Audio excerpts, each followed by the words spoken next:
The electric pianos have their own set of custom controls, and we start with a mix knob, which allows us to blend the different elements that make up a specific model's sound. And in the case of a Rhodes, we have the actual sound of the Rhodes piano versus the mechanical sound of the actual keys being pressed, so we can blend the two.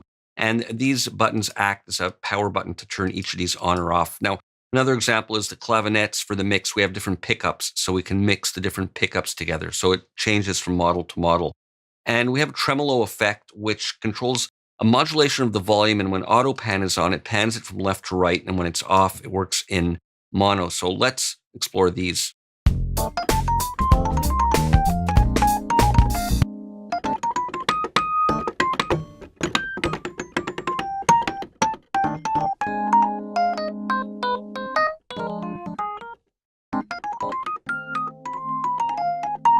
And in mono.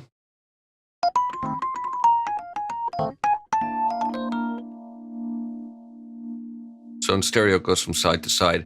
We have the same release noise, pedal noise, velocity sensitivity, etc. Let's put that on. And in tone, we can also alternate between the output of the actual amplifier versus the speaker over here. So that gives a different timbre as well.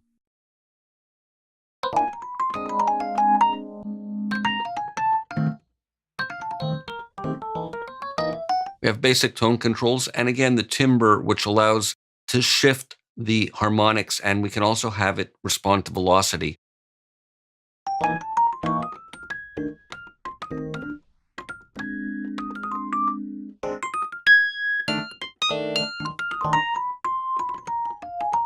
And the tape, which allows for a nice subtle kind of saturation.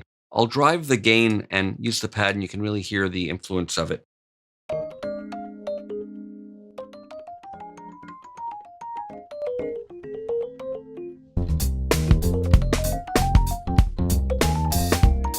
Let's look at another one. We'll look at the funky comping, which is another set of parameters based on the same Rhodes and same controls, and it's got a very different quality to the sound.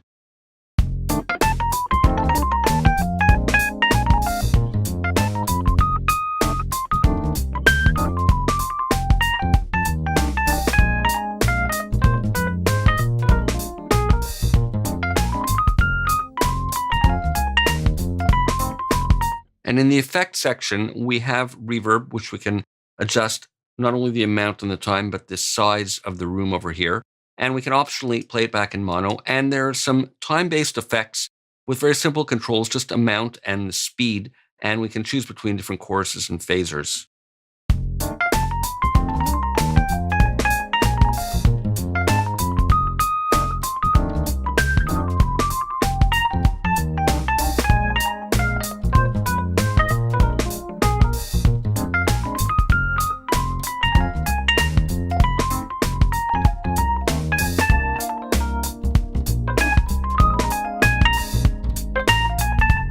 So very simple and effective musical sounding time-based effects.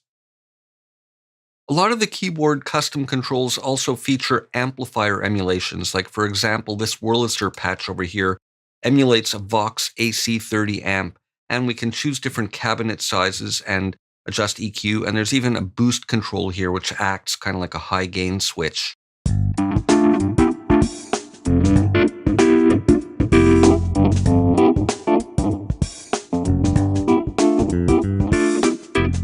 And the amp controls vary in different models. For example, in this one over here, we have various different presets to choose from.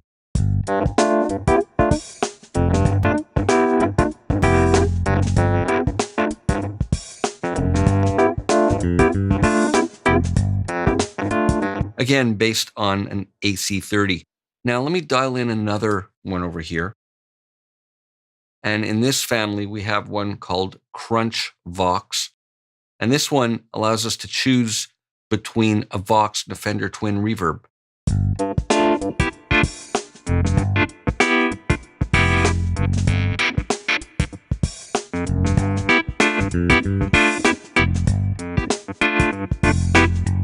And here the crunch overdrives the preamp stage, and the boost over here adds volume, kind of like a high gain switch again. Let's go to another slight variation. And here we have one called Pianet M. And this amp emulation is strictly a Fender twin reverb.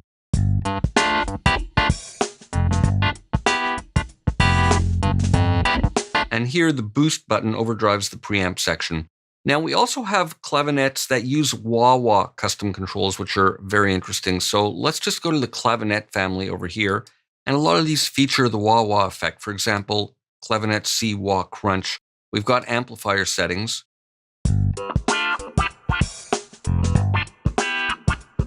And we've also got pickup settings here where we can choose between the two pickups or the two of them added together or subtracted.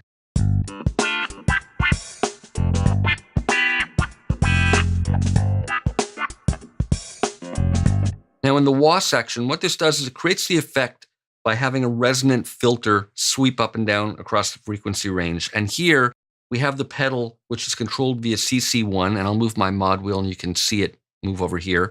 And we can also use CC4 to control this, and it opens the filter in the same way that a wah pedal does.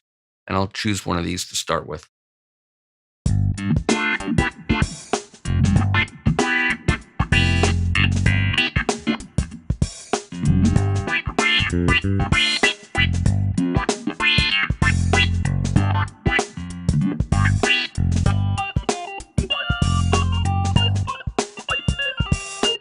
And just to give you another example, here's one of the duo patches, and this also employs the wah.